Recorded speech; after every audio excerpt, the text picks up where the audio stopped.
ఎందుకు చేస్తున్నాం? మనకు తెలియదు, దేవతలు ఎట్లా ఉంటారో తెలియదు, ఎక్కడ ఉంటారో తెలియదు.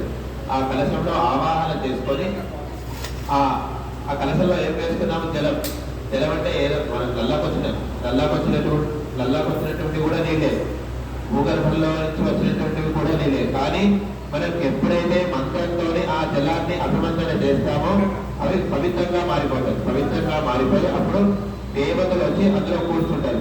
కూర్చున్న తర్వాత ఆ దేవతలు ఉన్నటువంటి ఆ నీళ్ళలో ఒక విగ్రహాన్ని పడుకోబెడతాం. పడుకోబెట్టిన తర్వాత ఆ జలానికి కూడా పూజ చేయడం ఉంటుంది. ఎప్పుడైతే మనం ఆ జలంలో అక్షతలతోని పూజ చేస్తామో అప్పుడు ఆ జలంలో ఉన్నటువంటి దేవతలందరూ కూడా ఆ స్వామివారిని ఆశ్రయించి ఆ విగ్రహం లోపలికి వెళ్ళిపోతారు. వెళ్ళిపోయిన తర్వాత మళ్ళీ అప్పుడు శక్తి వస్తుందంటే అప్పుడు కూడా శక్తి రాదు. మళ్ళీ తెల్లవారి స్నపనము అని ఉంటుంది, అంటే విగ్రహం చెక్కినారు. చెక్కిన తర్వాత విగ్రహం ఏడుస్తుంది.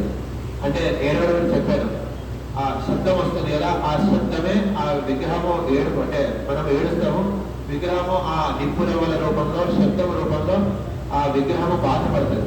ఆ తపన తాడనం అంటే కొట్టడము, తపనము అంటే కాల్చడము. తర్వాత రోదనం ప్రతిధ్వన్యాది, ఆ దోషం పోవడానికి. రోదనం అంటే ఏడవడము అరవడం, సందర్భాన్ని బట్టి అర్థం మారుతుంటుంది. ఆ దోషం పోవడానికి రేపు నానావిధ రకములైనటువంటి పాలు, పెరుగు, గోమూత్రము, గోమయము మరియు నానావిధ రకములైనటువంటి కలశాలతోని 108 కలశాలతోని స్వామివారికి అభిమంత్రణ చేసినటువంటి జలాలతోని అభిషేకం జరుగుతుంది.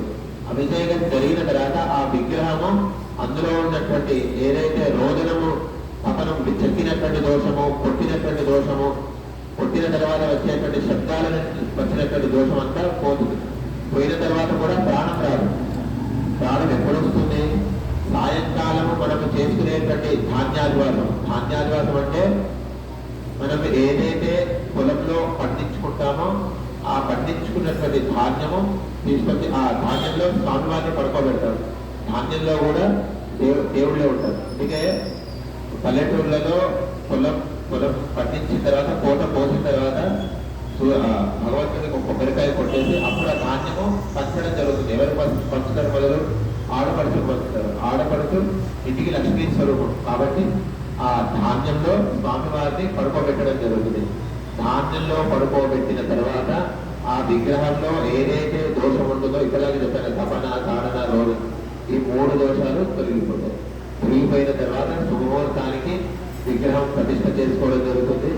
ప్రతిష్ఠ చేసుకున్న తర్వాత అప్పుడు కళ ఆవాహన. ప్రతి ఒక్క కళలు స్వామివారి పాదాలలో ఒక కళ ఉంటుంది, మోకాళ్ళకు వచ్చేసరికి కొన్ని కళలు ఉంటాయి, చేతులకు కొన్ని కళలు ఉంటాయి, శిరస్సు నుంచి పాదాల వరకు కొన్ని కళలు ఉంటాయి. ఈ కళలన్నీ ఆవాహన చేసిన తర్వాత అప్పుడు స్వామివారికి ప్రాణ ప్రతిష్ఠ ఉంటుంది. ప్రాణ ప్రతిష్ఠ చేసిన తర్వాత మనము ఎవరైతే సంకల్పం చేసుకున్నారో వారు సంకల్పం చేసుకున్నారు. వారు ఏదైతే స్వామివారి చెవులో నామం చెప్తారో ఆ నామమే ఈ భూమి ఉన్నంత వరకు, సూర్యచంద్రాలు ఉన్నంత వరకు, ఈ దేవాలయం ఉన్నంత వరకు ఆ స్వామివారు ఆ నామంతోనే పిలువబడతారు. ఎందుకంటే మనకు పిల్లలు పుట్టిన తర్వాత 21వ రోజు పేరు పెట్టడం జరుగుతుంది. ఏదైతే మనం పేరు పెట్టుకుంటామో అదే పేరు ఆ పిల్లవాడు ఉన్నంత కాలము అదే పేరుతోనే పిలవడం జరుగుతుంది. కాబట్టి ఆ స్వామివారు రేపు ఎల్లుండి 9:47 వచ్చి స్వామివారిని మనల్ని అనుగ్రహించడానికై తానుగాపురంలో మూలమంత్రంతో 1,00,000 దీపం ఆ యంత్రానికి. విగ్రహంలో ఎప్పుడు ప్రాణం ఉండదు, బాగా గుర్తుపెట్టుకోండి. విగ్రహంలో ప్రాణం విగ్రహానికి ప్రాణం ఎప్పుడు వస్తుంది అంటే ఆ యంత్రానికి ఏదైతే జపం చేసి ఆ జపం చేసినటువంటి ధార, ఎప్పుడైతే యంత్రానికి ధార పోస్తామో ఆ జపము ఆ చేసినటువంటి ఆ మూలమూర్తి యొక్క మూలమంత్రము ఆ యంత్రాన్ని ఆశ్రయించి ఉంటుంది. ఆ యంత్రము ద్వారా విగ్రహానికి శక్తి వస్తుంది. కాబట్టి యంత్రానికి ప్రాణ ప్రతిష్ఠ అవుతుంది, ఆ యంత్రము ద్వారా విగ్రహానికి ప్రాణం వస్తుంది. కాబట్టి ఇవాళ, రేపు, ఎల్లుండి వీలైనంత వరకు ఈ గుడి కమిటీ సభ్యులు కానీ